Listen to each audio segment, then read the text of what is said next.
और इस कारण से मेरी बहुत विनम्र प्रार्थना है, इस बीमारी का इलाज चाहिए बच्चे को, कानून से नहीं होगा, कानून के अलावा होगा। राजस्थान की विधानसभा चल रही थी और इसी दौरान नेता प्रतिपक्ष गुलाब चंद कटारिया रोते हुए नजर आए हैं।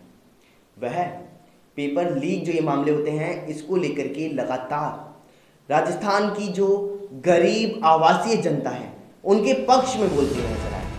उन्होंने कहा है कि जिनके पास में पैसा है वह तो पेपर लीक करवा करके एग्जाम दे देते हैं, सरकारी नौकरियां पा लेते हैं, लेकिन उन किसानों के गरीब बच्चों का क्या, जो अपनी ज़मीनों को बेचते हैं, ज़मीनों को बेचने के बाद में बच्चों की शिक्षा को पढ़ाते हैं, शिक्षा दिलाते हैं बच्चों को, शिक्षा दिलाने के बाद में वह तैयारी करवाते हैं सरकारी नौकरियों की, और देखने को क्या मिलता है कि परीक्षा को रद्द कर दिया जाता है पेपर लीक की वजह से।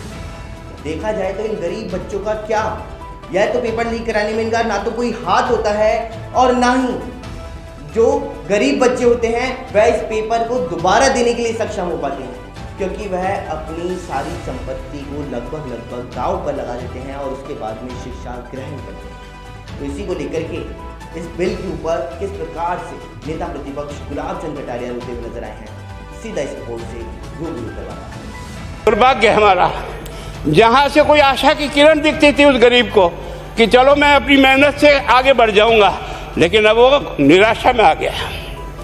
उसको लगा कि अब कोई रास्ता नहीं है, और इस कारण से मैं सोचता हूं कि आप जिस भावना से लाए, मैं आपकी भावना की इज्जत करता हूं, लेकिन केवल आपकी भावना इन बेईमानों को नहीं रोक सकेगी।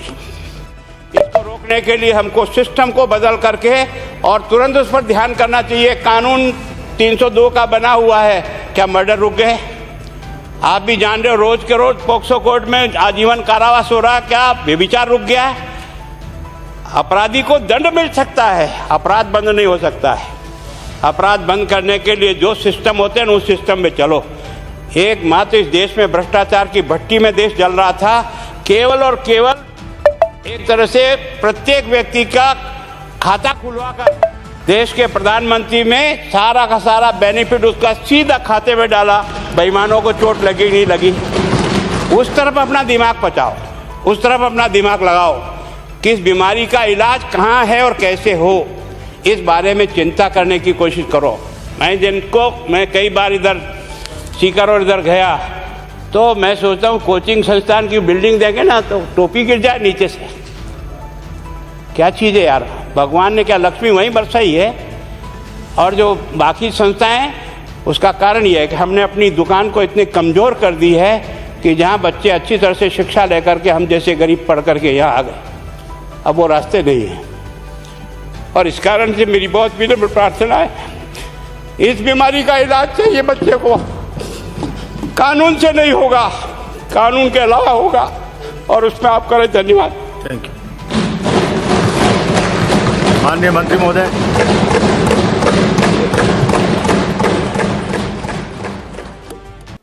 फिलहाल देश और दुनिया की तमाम बड़ी खबरों के लिए इतना ही। बने रहिए न्यूज़ 19 के साथ। नमस्कार।